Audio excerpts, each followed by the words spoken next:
So I had to replace an electric wall heater in my house, and as they say, one man's trash is another man's treasure. Inside the old heater was a blower motor. I thought, hey, I can make a crude little housing for this out of foam board and attach it to one of my brushless motors. So I traced the circle of the impeller and then drew a gradual spiral expanding from that circle until the discharge nozzle. I copied that piece and I mounted my motor to some fancy plywood and glued that in place. I made sure that the impeller was spinning in the right direction. No, it's spinning the wrong way. No! And then I just cut a hole in the center as an intake port.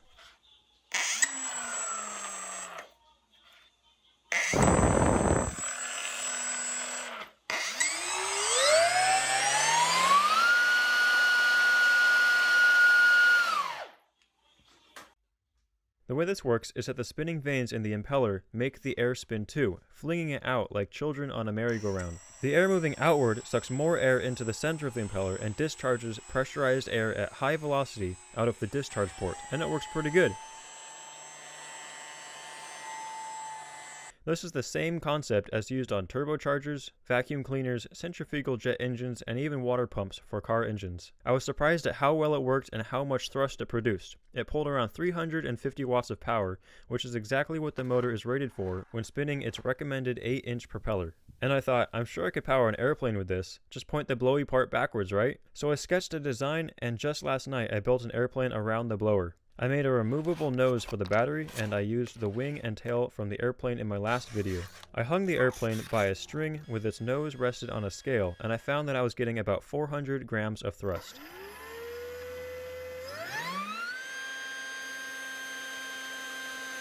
The total weight of the airplane was 863 grams.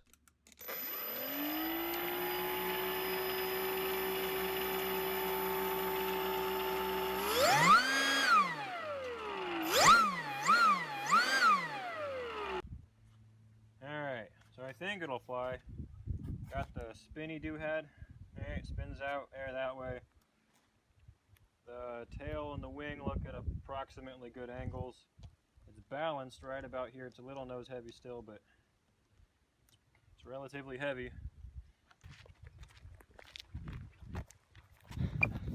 Oh, it seems to fly. Oh. Oh. That's a little weird. Hey, you ready? Mm-hmm. Terrified.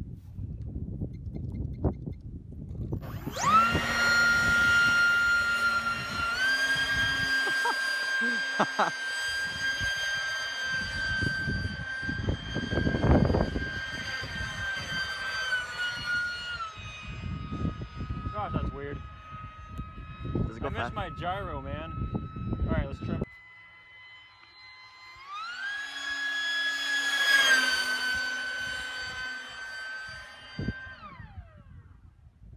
So I put this gyro on it, and so it should probably be a little more stable now. It's 3-axis gyro. And I've got a camera on it. Let's start recording now. And then I'm gonna fly down this airstrip and off over into this bluff, or into the beach here.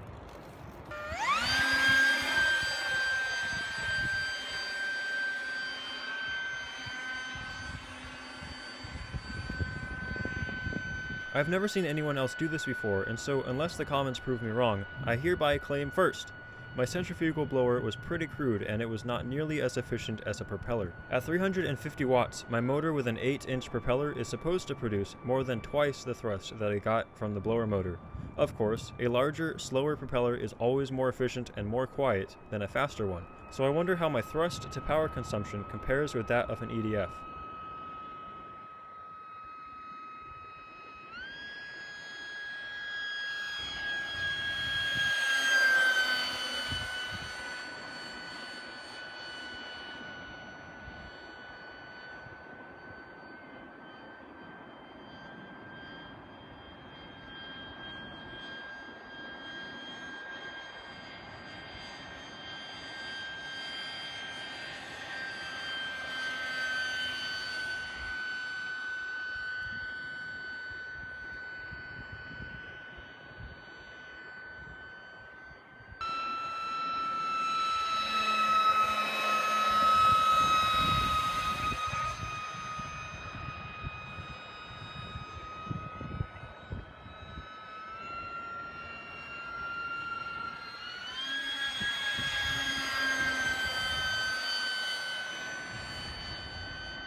good.